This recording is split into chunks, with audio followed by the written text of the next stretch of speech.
이사야서를 묵상하고 있습니다. 그런데 어떤 예언의 말씀을 보다 보면은 그것이 단 하나의 사건을 가리키지 않고 역사 속에서 여러 사건을 가리킬 때가 있습니다. 그래서 혼란스러울 때도 있는데요. 우리가 예언서를 읽을 때 착안할 점이 있습니다. 예언의 원근법이라는 것을 소개를 하자면 선지자가 있고 선지자가 바라보는 봉우리가 있잖아요. 그 선지자의 시선은 두 개의 사건이 하나로 겹쳐 보인다는 거예요. 선지자의 시선으로 바라봤을 때는 역사적인 흐름으로 보면은 그 시간의 골짜기라고 하는 것이 있어가지고 이 두 사건 사이에 엄청난 역사적인 시간 간격이 존재한다 하는 겁니다. 그래서 선지자라고 하는 것이 타임머신을 타고 미래로 가가지고 바라보는 것이 아니잖아요. 단지 성령의 감동으로 미래에 대한 환상을 바라보는 상태입니다. 그래서 멀리서 보면은 앞산과 뒷산이 겹쳐져 가지고 하나의 거대한 산으로 보인다는 거죠. 그래서 여기 보면은 제1봉우리는 역사적인 성취라고 할 수 있습니다. 그래서 선지자와 비교적 가까운 역사적 미래에 일어날 사건에 대해서 이야기하고 있는 것이고요. 예를 들면은 처녀가 잉태하여 아들을 낳을 것이다. 이런 말씀 있잖아요. 이사야 당대의 사건에 그런 일이 있었다는 겁니다. 근데 그것이 나중에는 어떻게 됐습니까? 종말론적으로 예수님의 탄생을 예언하는 말씀이잖아요. 그렇다는 겁니다. 그리고 또 바벨론 포로 귀환도 마찬가지입니다. 그래서 오늘 본문의 말씀도 바벨론 포로 생활하던 이스라엘 백성들이 귀환하는 내용들이 포함되어 있잖아요. 그런 내용들까지도 가까운 미래에 대해서 이야기하고 있지만 궁극적으로는 뭡니까? 바벨론이라고 하는 것이 상징적으로 신약 시대의 그 강대국이었던 로마 제국을 상징하기도 하잖아요. 결국은 로마도 망하게 된다고 하는 거. 그럼으로써 복음이 온천하에 전파되면서 하나님 나라가 확장되는 그런 의미도 담고 있는 것이죠. 그래서 그렇게 종말론적인 사건에 대한 그림자로 보여진다는 거예요. 자, 그래서 시간의 골짜기는 이 두 산봉우리 사이에 존재하는 거죠. 그래서 이것은 선지자의 시선에서는 안 보이잖아요. 그렇지만 역사적으로는 분명히 존재하는 그런 아주 큰 시간적인 간격이라는 겁니다. 지금 우리가 살고 있는 교회 시대가 여기에 해당된다고 볼 수 있습니다. 그러니까 수백 년에서 수천 년의 시간 간격입니다. 그리고 이 봉우리는 종말론적인 성취고요. 더 멀고 더 높고 그죠? 궁극적인 메시아적인 성취가 바로 제2봉우리가 되겠습니다. 이 봉우리가 딱 두 가지가 있는 게 아니고 여러 봉우리가 있을 수 있어요. 자, 그래서 오늘 본문의 말씀을 보더라도 이와 유사한 것을 볼 수가 있습니다. 이사야 13장에서부터 23장까지는 유다와 주변에 있는 10대 열방에 대한 심판 예언을 보도하고 있는데요. 그 첫 번째가 바로 바벨론 심판에 관한 내용입니다. 그래서 이 예언의 말씀 중간에 보면 이스라엘의 회복 기사가 포함되어 있습니다. 그래서 1차적으로 그것은 무엇을 의미하겠습니까? 바벨론 포로 생활을 하던 이스라엘이 귀환하는 것을 말하는 거죠. 첫 번째 봉우리, 그죠? 궁극적으로는 영적인 이스라엘, 하나님 나라의 모든 백성이 구원을 얻어서 장차 영원한 하늘나라의 그 안식에 들어가는 그것을 예표하는 말씀으로 볼 수 있다는 겁니다. 자, 그런 이중적인 의미가 반영된 것이고요. 그리고 여기서 우리가 또 착안할 것은 뭐냐 하면 하나님이 바벨론을 심판하시는 메시지, 그 사이에 이스라엘의 회복 메시지가 있어요. 그 예언의 말씀이 있는데 그것은 무엇을 의미하는가 생각해 보면은 바벨론에 대해서는 하나님이 심판을 하시지만 그 심판과 동시에 자기 백성에 대해서는 구원하신다는 거예요.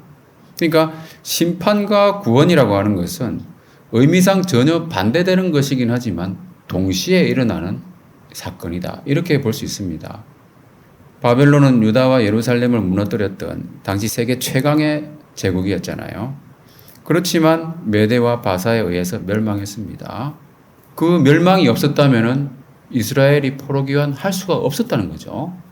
그게 바로 양면적이고 동시적으로 일어나는 사건들이라고 할 수 있습니다. 그래서 이것은 예언의 원근법적인 측면에서 이 바벨론 예언에 대한 다정적인 성취다 하는 겁니다.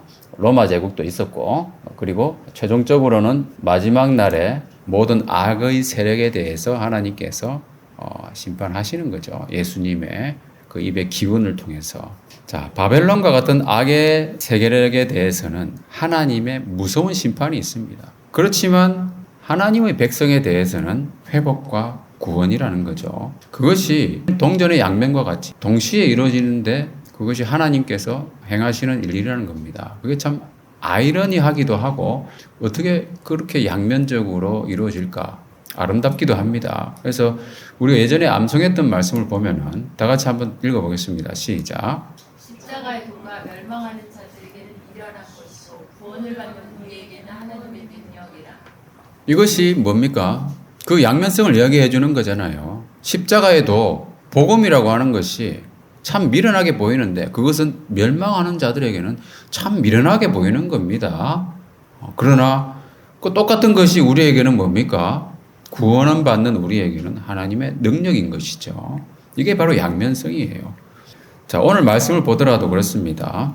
3절에서 5절 말씀 보면은 여호와께서 너를 슬픔과 곤고와 및 네가 수고하는 고역에서 놓으시고 안식을 주시는 날에, 그죠?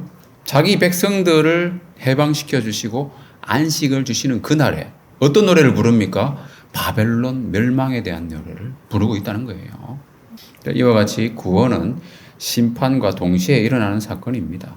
그리고 우리가 이 말씀들을 보다 보면은 우리가 발견할 수 있는 구원의 원리가 있습니다. 이스라엘의 회복, 구원. 그것은 어떻게 이루어지는가? 그 구원의 원리가 참 중요한 거예요. 이스라엘이 잘해서 구원받았습니까? 이스라엘이 의로워서 능력이 많아서 그렇게 자기 땅으로 돌아갈 수 있었냐는 거죠. 이 말씀을 보면은 전혀 그렇지 않다는 걸 알 수가 있어요. 슬픔과 곤고와 및 네가 수고하는 고역에서 놓으신다 그랬어요. 이스라엘 사람들은 슬픔을 당하고 있었고 아주 수고로운 일들을 하고 있었고 바벨론 그 포로 생활하면서 종살이를 한 거잖아요. 그 조상들이 애굽 땅에서 종살이하면서 당했던 그러한 고난들을 연상시키는 말씀입니다. 그래서 바벨론 포로 귀환을 제2의 출애굽이라고도 하잖아요. 애굽 땅에서도 마찬가지였어요. 그들이 스스로 애굽을 떠날 힘이 없었습니다. 바벨론 포로 생활하고 있던 흩어진 이스라엘도 스스로 어떻게 자기들이 구원을 받겠습니까? 그 불가능한 얘기예요. 하나님께서 바벨론을 심판하시고 징벌하지 않으면 불가능하다는 겁니다. 그래서 그 구원의 능력은 뭡니까? 이스라엘에게 있는 게 아니라는 겁니다. 그 능력은 오직 하나님께 있는 거예요. 그래서 구원은 은혜고, 참 여러분 이것을 절대 놓치면 안 되는 거예요. 구원은 있잖아요. 우리의 힘으로 받는 게 결코 아니라는 거예요. 사람들이 그건 아직도 깨닫지 못한 사람들이 너무나 많아요, 보면은. 바벨론을 심판하셔야만 구원이 이루어지는 거예요. 그 없이는 구원이 없는 겁니다. 그 바벨론을 하나님 왜 심판하시나? 이것부터 한번 살펴보겠습니다. 바벨론을 심판하는 이유가 뭡니까? 한마디로 말하면은, 교만이에요, 교만. 하나님이 가장 싫어하시는 죄악. 보통 그렇게 이야기하죠. 교만이라고 하는 거. 가장 교만한 자가 바벨론이었어요. 왜 그랬겠습니까? 당시에 가장 강한 제국이었죠. 당시에 가장 강한 국가였어요. 그러니까 가장 교만해졌어요. 이 세상에 자기를 대적할 자가 아무도 없는 거예요. 지금 여러분 그 미국이 하는 일들을 보면은 상당히 교만하다고 느끼지 않습니까? 왜냐하면 가장 강대국이니까. 그래서 점점 쇠퇴해가고 있잖아요. 그 끝이 어떻게 될지는 아무도 모르겠지만 그래도 짐작은 가잖아요. 그죠? 교만하면은 결국은 무너지게 되어 있는 겁니다. 당시에는 그 억압을 막을 자가 없었다고 그랬어요. 바벨론의 힘과 권세를 꺾을 자가 아무도 없어 보였어요. 그래서 이 바벨론은 어떻게 불렸냐면은 계명성이라고 부르고 있습니다. 왜 계명성인가? 계명성이라고 하는 것은 뭐냐면은 새벽별이라는 뜻이에요. 그러니까 금성이죠. 비너스. 인간의 육안으로 봤을 때 밤하늘에서 가장 밝게 빛나는 별. 그게 바로 금성입니다. 그래서 이것은 비유적으로 세계 최강의 제국 바벨론을 가리키는 말이죠. 그런데 이것을 많은 사람들은 사탄이라고 이해를 하고 있죠. 사탄에 대한 언급으로 이해를 하고 있습니다. 왜 그러냐 하면은 고대 근동이나 우가리 신화의 전승에 유사한 기록이 있습니다. 그리고 유대교 외경 전승에 따르면은 사탄이 하나님과 비기려고 하다가 미카엘 천사에 의해서 하늘에서 쫓겨났다고 기록되어 있습니다. 또 이러한 유대교 전승들이 나중에는 이사야 14장에 있는 이 하늘에서 떨어진 계명성이라고 하는 이미지하고 결합을 하게 된 거죠. 그러다가 결정적으로는 라틴어 성경에서 번역을 잘못한 거예요. 뭐냐면 계명성을 루시퍼로 번역을 한 거예요. 그 루시퍼라고 하는 것은 뭐냐 하면 빛을 내는 자라는 뜻의 단어입니다. 그래서 킹제임스 번역에서는 이 입장을 취하고 있는데 새벽별을 뜻하는 말인데 빛을 내는 자라고 하는 어떤 고유명사로 바꿔버린 거예요. 그래서 그 이후에는 다 이 계명성을 사탄으로 이해를 하게 된 거예요. 일면 타당한 부분도 있습니다. 왜냐하면은 비유적으로 우리가 해석을 그렇게 상징적으로 할 수는 있기 때문에 타당한 부분도 있습니다. 왜냐하면 영적인 의미로 보면은 사탄은 실제로 하나님과 비기려고 하다가 파멸을 했다고 하는 것이 많이 알려져 있는 정설이기도 하지만 예수님께서도 그런 말씀을 하셨죠. 뭐냐면 사탄이 하늘로부터 번개같이 떨어지는 것을 내가 보았다. 이렇게 말씀하셨잖아요. 그래서 영적인 의미에서는 타당한 해석이 될 수 있습니다. 그렇지만은 여러분들이 아셔야 될 것은 라틴어 성경에서 번역을 그렇게 잘못해버린 바람에 아예 그것이 사탄이다. 이렇게 인식하는 것은 오류가 있을 수 있다 하는 겁니다. 이건 아주 유명한 구절이라서 제가 이렇게 말씀을 드리는 거예요. 그래서 비유적으로 또 상징적으로는 악의 세력이다라고 이해할 수 있습니다. 그러나 원래 원문은 금성이에요, 금성. 자, 근데 우리가 여기서 볼 것은 뭐냐 하면은 이렇게 막강한 권세를 지닌 가장 빛나는 별과 같은 이 완전한 어떤 대적할 세력이 없는 그렇게 강대국도 어떻게 됩니까? 결국 완전히 멸망하게 된다는 거예요. 이 새벽별이 새벽이다 보니까 동 틀 때가 얼마 안 남았잖아요. 그죠? 동이 트면은 완전히 사라져버리는 그 빛이잖아요. 지금 우리가 여러분 이 시간에 금성을 찾아볼 수 있습니까? 전혀 찾을 수가 없어요. 육안으로는. 세상 권세가 얼마나 허무하고 짧은가 하는 것을 단적으로 보여주는 그런 비유적인 말씀입니다. 그리고 이 바벨론의 교만을 보면은 하늘에 오르고자 하는 그런 욕구를 가졌어요. 왜냐하면은 이 세상에서는 더 이상 올라갈 데가 없잖아요. 그렇잖아요. 최강대국이잖아요. 대적할 자가 없는 거예요. 그러니까 하늘의 권세까지 넘보는 거죠. 교만의 극치입니다. 영적인 오만의 극치이기도 하고요. 그런데 이걸 보면은 우리가 또 생각나는 게 뭐가 있습니까? 바벨탑 사건과 유사하다는 걸 알 수가 있어요. 공교롭게도 이름이 비슷해요. 근데 실제로 여러분 이 바벨론이라고 하는 이름은 우연히 비슷한 것이 아니고 그 어원과 장소가 거의 일치합니다.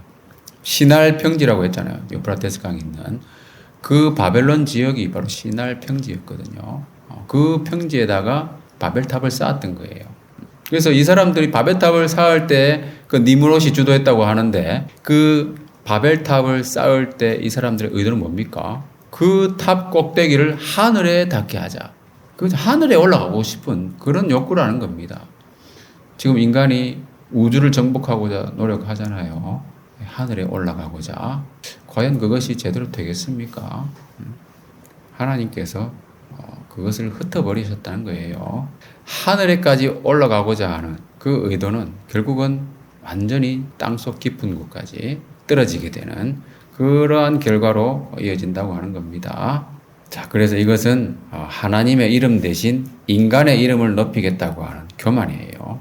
인간의 기술과 힘을 모아서 하나님의 주권 영역인 하늘에 도전하는 그러한 상징성이 있는 교만, 영적인 오만입니다. 그래서 바벨론이 이러한 교만을 쌓아가지고 스스로 신격화하고 신의 반열에 오르려고 했죠.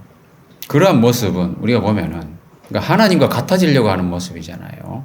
창세기에 나오는 뱀이 처음으로 인간을 유혹할 때 그 장면과 유사한 것도 있어요. 그러니까 하나님과 같이 되게 해주겠다. 그거를 유혹하는 거잖아요. 전지전능해지는 그런 것을 꿈꾸는 거예요, 사람이. 지금도 AI 기술을 해가지고. 그것이 결국은 여러분, 우크라이나랑 러시아 전쟁을 보면은 로봇 전쟁이라고 하잖아요. AI가 발전해가지고 결국은 전쟁으로 귀결되는 거예요. 그래가지고 가장 참혹한 전투가 이루어지고 있다고 하잖아요, 지금. 우크라이나하고 러시아에서. 가는 족족 죽는 겁니다. 지구전이면서 소모전이에요, 지금. 이런 전쟁이 결코 일어나서는 안 되는 거예요. 그래서 우리가 경각심을 가지고 하나님께 기도해야 돼. 사람이 자꾸만 AI를 통해 가지고 완전해지려고 하는 그런 의도가 있잖아요. 물론 상업적으로 많은 목적이 있겠지만 궁극적으로 그렇게 된다는 거예요. 사람들의 의도가. 우리는 항상 깨어 있어야 된다. 자, 이것이 또 어디에 최종적으로 귀결이 되냐 하면은 요한계시록 말씀을 보면은 다 같이 읽어보겠습니다. 시작. 무너졌도다 무너졌도다 큰 성 바벨론이여 귀신의 청소와 각종 더러운 영이 모이는 곳과 각종 더럽고 가증한 죄들이 모이는 곳이 되었도다. 그의 죄는 하늘에 사무쳤으며 하나님은 그의 불의한 일을 기억하신지라. 그 죄가 하늘에 사무쳤다고 하는 거. 이 표현도 보면은 그 탑 꼭대기를 하늘에 닿게 하자. 내가 하늘에 올라가리라. 그런 겁니다. 사람이 참 교만해가지고, 그죠? 큰 성 바벨론으로 나오잖아요. 그 당시에 요한계시록을 썼던 저자의 경우에는 상징적으로 로마 제국에 대해서 바벨론이라고 불렀어요. 그리고 지금은 그것이 어떤 제국, 특정한 제국이 될 수도 있겠지만은 어떤 미국이나 어떤 그런 강대국이 될 수 있잖아요. 나중에는 뭐 패권이 넘어갈지 모르겠지만 그런 강대국이 될 수 있겠지만 궁극적으로는 악의 세력, 그것을 말하는 거예요. 그 예수님께서도 바로 그런 사탄이 하늘에서 떨어지는 것을 보았다고 말씀하신 그런 내용입니다. 그래서 그런 교만의 극치를 보였던 바벨론이 나중에 어떻게 됩니까? 각종 더러운 영이 모이는 곳과 각종 더럽고 가증한 새들이 모이는 곳이 된다고 하는 거. 그 얼마나 비참하고 비참한 일입니까? 오늘 본문의 말씀을 보면 이런 말씀이 있죠. 이제 네가 스올 곧 구덩이 맨 밑에 떨어짐을 당하리로다. 그죠? 하늘에 오르려고 했다가 구덩이 맨 밑바닥에 간다는 거예요. 그 맨 밑바닥에 뭐가 있냐 하면은 구더기가 있는 거죠. 지렁이가 너를 덮었도다. 그리고 먼저 왔던 그 자기가 정복했던 그 열방의 왕들 만나는 거죠. 아주 이거 유머러스하게 표현을 잘했어요. 너도 우리와 같이 되었느냐? 얼마나 그 창피스럽겠어요. 그죠? 정말 창피스러운 일입니다. 수치. 그리고 조롱을 당하잖아요.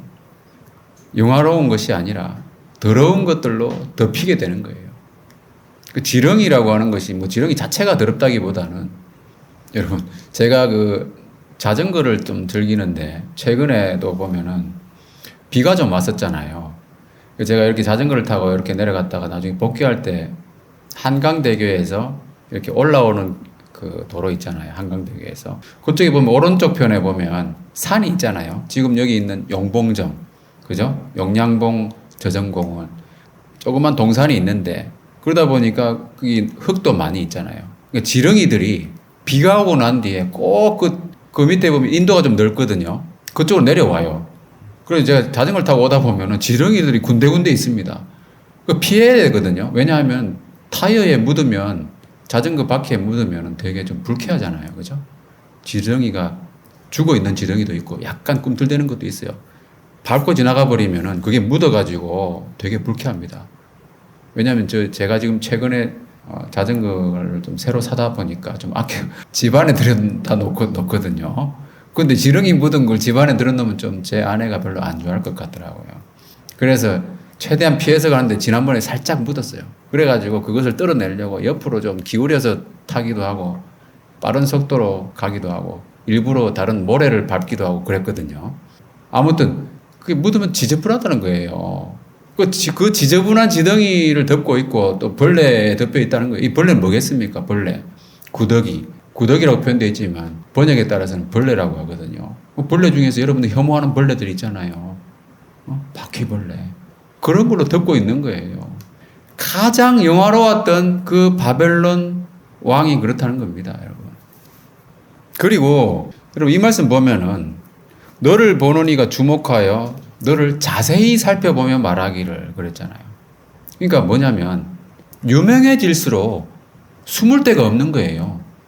그죠? 우리도 뭐 연예인들, 유명한 사람들은 팬들도 많기도 하고 관심이 가는 사람들이 많이 있잖아요. 그죠? 그러다 보니까 뭔가 안 좋은 일이 발생하면 막 뒤져가지고 그러니까 그런 사람들은 더 큰 수치와 모욕을 느낀다는 거예요.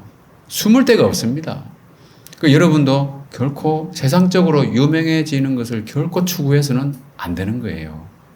그 마이클 잭슨도 보면은 유명해지고 난 이후에 있잖아요. 너무나 불행한 삶을 살았어요. 자기 개인의 삶이 없는 거예요. 처음에 유명해지기 전에는 그런 게 별로 없으니까는 정말 유명해지고 싶은 거죠. 그래서 유명한 사람일수록 참 이렇게 모든 사람이 다 살펴본다는 거예요. 어떻게 되고 있는가 이런 걸 다 살펴본다는 거예요. 그 결과는 뭡니까? 완전한 파멸이죠. 시체도 내버려지고 후손도 쇠하고 그렇게 교만한 악의 세력에 대해서는 완전한 멸망이 예고되어 있다. 실제로 바벨론은 그렇게 망했습니다. 그런데 서두에서 말한 것처럼 이러한 바벨론의 멸망은 결국 이스라엘의 구원으로 이어진다는 겁니다. 예수님이 이 세상을 구원하러 오셨잖아요. 구원하러 오셔가지고 하시는 말씀이 뭡니까? 이제 이 세상에 대한 심판이 이르렀으니 이 세상의 임금이 쫓겨나리라. 이렇게 말씀하시잖아요. 예수님은 세상의 임금 뭡니까? 당시에 로마 황제를 말하는 게 아닙니다. 빌라도를 말하는 것도 아니고 헤롯 왕을 말하는 것도 아닙니다. 이 세상의 임금은 바로 마귀, 사탄을 말하는 겁니다. 이 사탄의 권세를 예수님께서 파하셨기 때문에 그 이 세상 임금을 쫓아내셨기 때문에 구원이 있는 거예요. 바벨론을 멸망시켰기 때문에 이스라엘의 회복이 있고 구원이 있는 겁니다. 그래서 계시록에도 보면 이렇게 나옵니다. 이제 우리 하나님의 구원과 능력과 나라와 또 그의 그리스도의 권세가 나타났으니 우리 형제들을 참수하던 자, 곧 우리 하나님 앞에서 밤낮 참수하던 자가 쫓겨났다 그랬어요. 참수하던 자가 누굽니까? 사탄이잖아요. 사탄은 검사의 역할이에요. 법정에서. 우리가 뭘 잘못한 게 있으면은 그걸 집어가지고 계속 하나님께 고발하고 참수하고 하는 겁니다. 그런데 우리가 그것을 어떻게 이겨냅니까? 어떻게 쫓겨났습니까? 예수님이 다 우리 죄를 도말하셨잖아요. 십자가에서. 그래서 어린 양의 피, 그것으로 우리가 이겨낸다는 겁니다. 그리고 자기들 증언하는 하나님 말씀입니다. 말씀. 그것으로 이겼다고 되어 있어요. 그래서 예수님의 그 십자가 대속과 부활 사건으로 인해서 사탄이 하늘의 법정에서 고발권을 잃은 거예요. 우리의 죄가 없는 것처럼 돼버렸기 때문에 그런 거예요. 사탄은 치명적인 패배를 당한 거죠. 그래서 종말론적인 승리는 이미 시작됐다고 보는 것이죠. 자, 그래서 바벨론에 대한 심판과 징벌이 정말 완전하게 이루어지잖아요. 그죠? 완전하게 이루어졌다는 겁니다. 앞으로도 종말론적으로 이루어질 것이고 그와 같이 회복과 구원이라고 하는 것도 완전하게 이루어지는 겁니다. 이스라엘이 잘한 것도 없는데 자기 능력도 아니고 자기 의도 아니고 하나님이 구원해 주시는 거잖아요. 그 왜 그럼 이스라엘을 구원해 주시는가? 다른 민족들은 다 멸망시키는데 왜 이스라엘은 왜 구원하시는가? 이스라엘의 의로움이나 능력도 아니라고 했습니다. 그럼 뭡니까? 하나님의 긍휼이에요. 긍휼입니다. 이 긍휼이라고 하는 것은 뭐냐 하면 자궁이라는 말에서 나왔어요. 그러니까 하나님께서 이스라엘을 긍휼히 여기신다는 말은 엄마가 자기 태중에 품은 아이에 대해서 조건 없이 보호하는 그런 의미를 가지고 있는 거예요. 그 아이의 생명을 위해서 자신의 모든 것을 내어주는 본능적인 사랑. 그거는 뗄래야 뗄 수가 없는 사랑이에요. 끊을 수 없는 사랑인 겁니다. 그래서 이사야 49장 15절 말씀 같이 읽어보겠습니다. 시작. 여인이 어찌 그 젖먹는 자식을 잊겠으며 자기 태에서 난 아들을 긍휼히 여기지 않겠느냐. 그들은 혹시 잊을지라도 나는 너를 잊지 아니할 것이라. 그래서 하나님께서 긍휼히 여기신다고 하는 것은 그것은 정말 어머니의 사랑보다 더한 거예요. 우리가 말로 표현할 수 없는 인간의 사랑으로는 표현할 수가 없는 거예요. 그러다 보니까 하나님은 이스라엘을 택하실 수밖에 없는 겁니다. 그것은 언약에 기초한 영원한 사랑이에요. 그 언약이라고 하는 것도 피 없이 이루어지는 게 아니잖아요. 그 피라고 하는 것은 영원한 결속을 말하는 겁니다. 끊을 수 없는 결속이에요. 어떤 다짐을 할 때 혈서를 썼다고 하는 것은 그것은 반드시 이루겠다는 것을 피로 맹세하는 거잖아요. 그런 거예요. 그래서 신약적인 의미에서는 뭡니까? 이것이 우리의 피가 아닌 예수님의 피라는, 우리는 솔직히 뭘 결심을 해도 이루지 못하는 경우가 허다하잖아요. 우리는 아무리 혈서를 쓰고 뭘 해도 있잖아요. 피를 흘리고 맹세를 하고 해도 예수님 맹세하지 말라고 하셨죠. 왜? 누구도 한 트럭도 희귀할 수 없다. 중요한 건 뭡니까? 우리는 아무것도 할 수 없는 존재예요. 구원에 관한 한. 그러니까 예수님의 피로 언약을 세우는 겁니다. 예수님의 피로. 그것이 바로 새 언약이고 그 새 언약을 통해서 우리를 완전히 택하신 거예요. 디도서 말씀을 읽어보겠습니다. 시작. 우리를 구원하실 때 우리가 행한 바 의로운 행위로 말미암지 아니하고 오직 그의 분리하심을 따라 중생의 지승과 성령의 새롭게 하심으로 하셨나니. 그래서 구원이라고 하는 것은 우리의 행한 의로운 행위로 구원하지 않는다. 이것이 얼마나 감사한 일입니까, 여러분? 내 의가 얼마나 완전할 수 있겠습니까? 정말 불완전한 거예요. 그걸로 구원하겠다 하시면은 구원받을 수 있는, 자랑할 수 있는 사람이 아무도 없는 거죠. 그러나 하나님의 긍휼하심을 따라서 완전히 새롭게 하시는 그 택하심으로 구원해 주신다는 겁니다. 새로운 창조로 구원해 주시는 거예요. 그리고 그 구원의 의미는 이스라엘 민족들이 본토로 돌아온다는 거예요. 구원의 의미는 고향으로 돌아오는 것이 바로 구원의 의미라는 겁니다. 자, 영적인 의미는 뭐겠습니까? 그리스도인들이 하늘 본향에 들어가는 것이죠. 원래 우리가 속했던 곳으로 간다는 겁니다. 우리가 하나님께 속했으면 하나님께로 가는 거예요. 그리고 여기 보면은 그들을 얻어 노비로 삼겠고 그랬잖아요. 그리고 전에 자기를 사로잡던 자들을 사로잡고 자기를 압제하던 자들을 주관하리라. 더는 노비가 아니라 오히려 사로잡고 주관하는 거예요.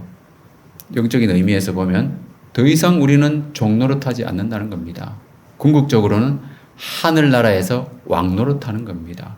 그 왕노릇한다는 말은 지난번에도 제가 잠깐 말씀을 드렸지만 완전하고 영광스러운 자유입니다.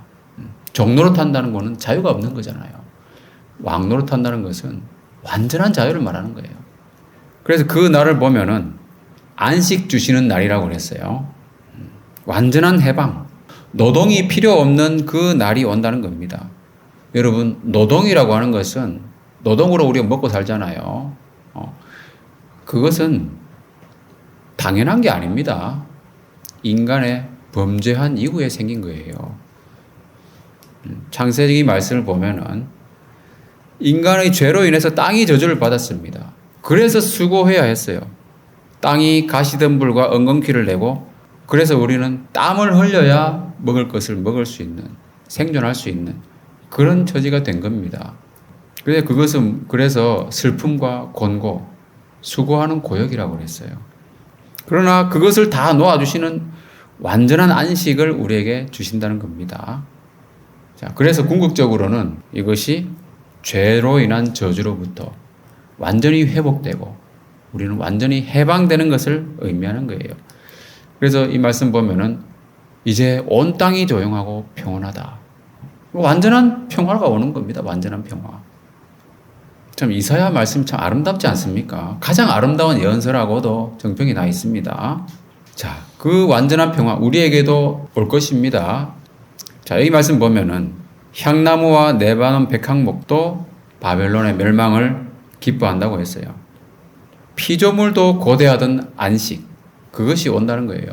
자, 로마서 말씀에도 이 말씀 있잖아요. 다 같이 읽어보겠습니다. 시작. 그 말하는 것은 피조물도 썩어지는 종료한 데서 해방되어 하나님의 자녀들의 영광의 자유에 이르는 것입니다. 피조물이 다 이제까지 함께 탄식하며 함께 고통을 겪고 있는 것을 우리가 압니다. 향나무와 레바논의 백향목도 바벨론의 멸망을 기뻐하고 그 안식을 바라고 있다는 거예요. 뿐만 아니라 모든 피조물이 다 그것을 바라고 있는 겁니다. 하나님의 자녀들의 영광의 자유, 그것을 바라고 있는 거예요. 우리는 그 안식할 때가 오기 때문에 우리는 그 안식을 바라보며 사는 거예요. 그 안식이라고 하는 것이 여러분 정말 좋은 겁니다. 여러분 휴가 때 뭐 하는지 생각해 보세요. 휴가가 있으면 얼마나 좋습니까? 그죠? 하늘나라에 가면 그것보다 훨씬 좋을 겁니다. 자, 말씀 마무리하겠습니다. 바벨론의 심판과 이스라엘의 구원은 동시적으로 일어나는 양면적인 그런 사건입니다. 자, 그래서 첫 번째 우리가 예언을 이해하는 데 있어가지고 한 개념을 소개해드렸죠. 예언의 원근법입니다. 참고하시면 좋겠고, 악의 세력에 대한 심판과 멸망이 있습니다.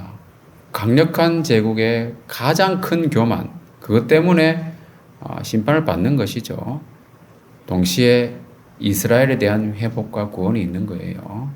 구원의 요인은 결코 의로움이나 능력이 아니다. 하나님의 긍휼과 택하심입니다. 구원의 의미는 본향으로 돌아가는 그 의미가 있고, 또 안식의 의미가 있고, 왕노릇한다는 의미가 있고, 피조물들의 완전한 자유의 의미가 있는 겁니다.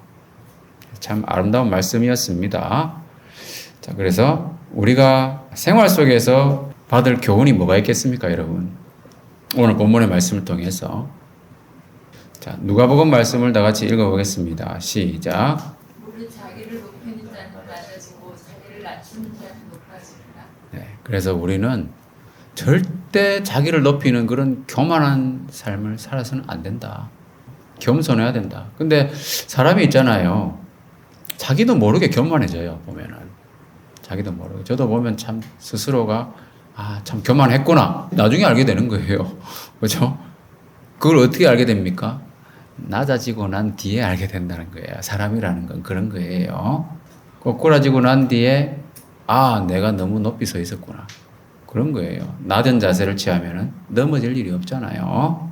자, 그리고 우리는 항상 기억해야 될 것은 우리의 의로움이 아니라 긍휼과 택하심으로 구원해 주시는 그 하나님의 은혜로 우리는 구원받는다고 하는 거. 그거를 항상 기억하고 감사해야 되는 거예요. 나같이 부족한 사람에게 은혜와 사랑이 적용된다고 하는 거. 얼마나 감사합니까? 따라서 우리는 이런 하나님의 사랑을 확신하고 기뻐하고 감사하며 겸손한 생활을 해야 됩니다.